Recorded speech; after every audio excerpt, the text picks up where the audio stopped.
Buraxılış imtahanına təxminən 14 gün və ya 2 həftə qaldı. Bu 2 həftədə nə etdiyimi bu videoda sizlərlə bölüşəcəm. Əlbəttə istifadə edib etməmək sizə qalan bir şeydir.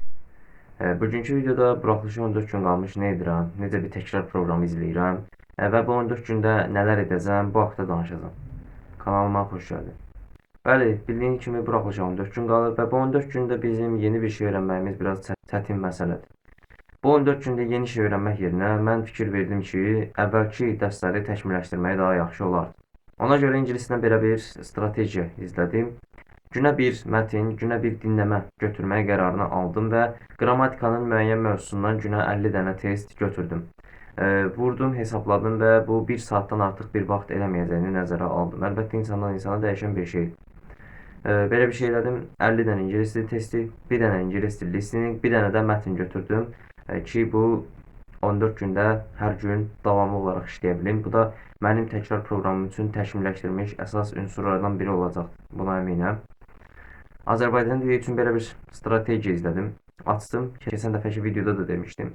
Mündərizatı açdım. Sırf bilmədiyim mövzuların qarşısına çıx işarəsi qoydum və günə 4-5 mövzu olmaq şəklinə götürdüm. Məsələn, artıq feili bitirdim və zərfə keçəcəm. Feili bitirdim, feilin testlərində də başladım. Mən dimdən yox, dim işlədiyimizə görə güvəndən gedirəm. Güvəndən təkrar proqramını dönmüşəm. Test sayı çox olduğuna görə əvvəldən məsələn 15-20 test atlayıram, sonra daha sonra başlayıram.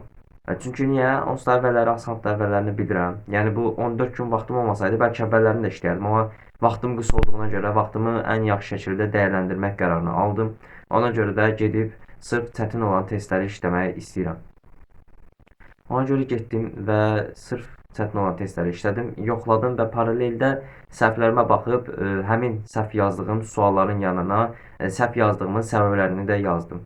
Elə mövzular oldu ki, başa düşmədim. Məsəl üçün, müəyyən qədər mövzular oldu. Feilin müəyyən məqamları vardı, başa düşmədim. Onu açdım və YouTube-da müəyyən müəllimlərin izahlarına baxdım və ya bizim müəllimimizin atdığı qaydalara baxdım, konspektlər oxudum.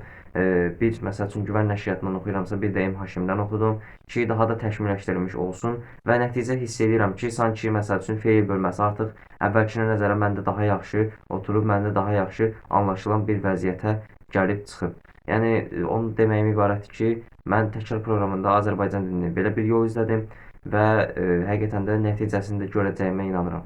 Mətnlər mövzusuna gəlsək, onsuz da ikinci hissədən günə 5-5 mətn işləyə gedirdim. Blok mətnlərini də bitirdim. Halbuki mən blokdan Azərbaycan dilində imtahan verməyəcəm, ancaq təkmilləşdirmək üçün blok mətnlərini də işlədim. Mətnlər mənə görə çox asandır, sənə görə çox çətin ola bilər və xüsusən də açıq sualları asandır deyə sırf mətnin qapalı suallarına yönəldim, amma mətnlərin açıq suallarını da qapalı suallar qədər işləyirəm, amma qapalı suallar biraz daha çox işləyirəm. Ona görə belə bir yol izlədim Azərbaycan dili üçün. Bu da hesabladım təxminən 1 saat, 1 saat 15 dəqiqə alacaq bir təkrar proqramdır. Beləliklə günlük çalışma müddətimi 2 saata çıxara bildim. Hələ ki bloku nəzərə almamışam. Riyaziyyat üçün belə bir strategiya izlədim. Əvvəlki videolarda demişdim, sadəcə bir dəfə intensivliyi biraz artırdım. İkinci hissə mövzularını artıq daha tez bitirməyə çalışıram və əvvəldən də paralel gedirəm. Məsələn, funksiyalar, kompleks ədədlər, trigonometriyanda paralel aparmağa çalışıram. Testlərini çatdıra bilməsəm də qaydalarını öyrənirəm və belə bir şey edirəm. Köhnə illərin qəbullarını və sınaqlarını işləyirəm və həmin sınaqları işlədiyim nəticədə də hansı sualda səhvim varsa, məsəl üçün, tutaq ki, həndəsə silsilədən səhvim var, tutaq ki, sonsuz həndəsə silsilənin düsturu yadımdan çıxıb, açıram və sonsuz həndəsə silsilənin düsturuna baxıb, orada müəyyən qədər şey öyrənirəm. Bu da çox böyük fayda sağlayan bir şeylərdən biri olur ki, səhvlərinə baxıb hansı qaydanı bilib-bilmədiyini bilirsən.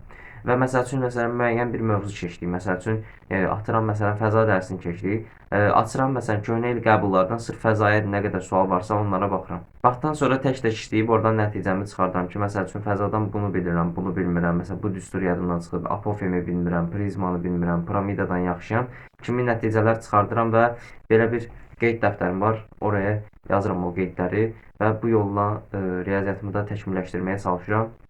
20 sınaq kitabı izəndə bitirməyimə çox az qalıb. Onu da təkrar işləyə gedirəm. Oradakı səhvlərimə də baxıram.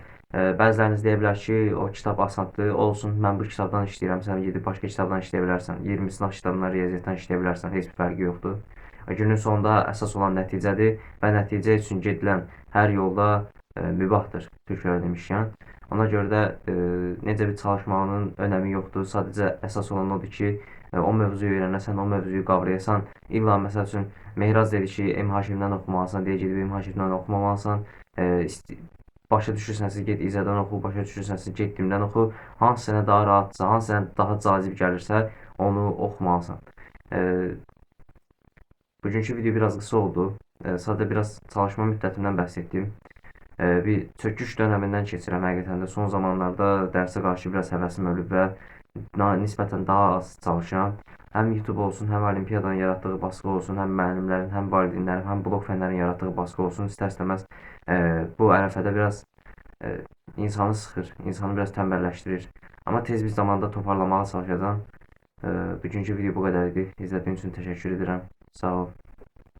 Salamat qal. Bol çalışmalar.